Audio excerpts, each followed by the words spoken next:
ও মুসলমান ভাই, আল্লাহ তাআলার নবী হাদিসের ভিতরে বললেন, হুব্বুদ দুনিয়া রাসু কুল্লি খাতিআ, দুনিয়ার মহব্বত সমস্ত গুনাহের মূল।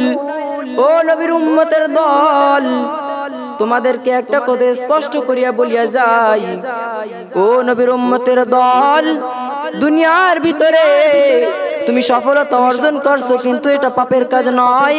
বড় বড় বিল্ডিং করিয়া সফলতা অর্জন করছো, সেটা বড় পাপের কাজ নয়।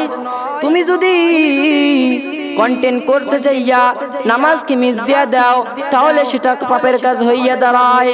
কারণ আল্লাহ তাআলার নবী তো বলছেন, হুব্বুদ দুনিয়া রাসু কুল্লি খাতিআ, দুনিয়ার মহব্বত সমস্ত গুনাহের মূল। ও নবীর উম্মতের দল, দুনিয়া কামাই করো ঠিক আছে, কিন্তু দুনিয়ার প্রেমে পড়িয়া তোমরা নামাজ মিস দিও না।